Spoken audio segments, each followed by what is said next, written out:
নমস্কাৰ বন্ধু বান্ধৱীসকল, আপোনালোকৰ বাবে বহুতে ভাল খবৰ আহিল। অসমৰ স্বাস্থ্য বিভাগৰ ফালৰ পৰা পুনৰ আপোনালোকক গ্ৰেড 3 নতুন চাকৰি মুকলি কৰা হৈছে, য'ত আপোনালোকে কোনো ধৰণৰ লিখিত পৰীক্ষা নিদিয়াকৈ আপোনালোকে চাকৰি লাভ কৰিব পাৰিব।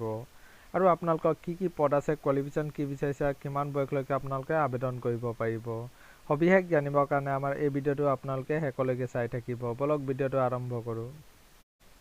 আপোনালোকে চাব পাৰে আপোনালোকৰ নেশ্যনেল হেল্থ মিছন আসামৰ ফালৰ পৰা এইসমূহ পদ আপোনালোকক মুকলি কৰা হৈছে। টোটেল ভেকেঞ্চি আপোনালোকৰ 200টা টোটেল ভেকেঞ্চি আপোনালোকক মুকলি কৰা হৈছে। আৰু কি পদ আছে আপোনালোকে চাব পাৰে। আপোনালোকৰ বিভিন্ন ধৰণৰ পদ আপোনালোকৰ মুকলি কৰা হৈছে।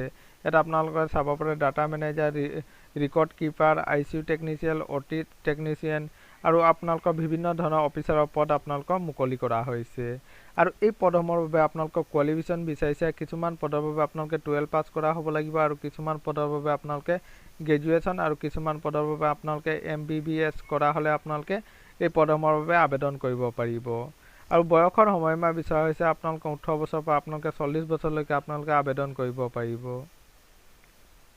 আৰু এইসমূহ পদৰ বাবে আপোনালোকে অনলাইন আবেদন কৰিব লাগিব। আৰু ইতিমধ্যে আপোনালোকৰ অনলাইন আবেদন আৰম্ভ হৈ গৈছে। আৰু অনলাইন আবেদনৰ লাষ্ট ডেট ৰখা হৈছে আপোনালোকৰ 25 মাৰ্চলৈকে আপোনালোকে অনলাইন আবেদন আপোনালোকে কৰিব পাৰিব।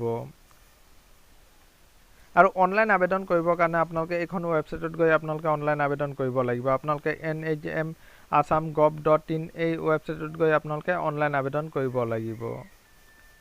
এইটোৱে আছিলে বন্ধু বান্ধৱীসকল এটা সৰু সুৰা ইনফৰ্মেশ্যন। সদায় এইদৰে জব নটিফিকেশ্যন পাই থাকিবৰ কাৰণে আমাৰ চেনেলটো ছাবস্ক্ৰাইব কৰি দিব। ধন্যবাদ।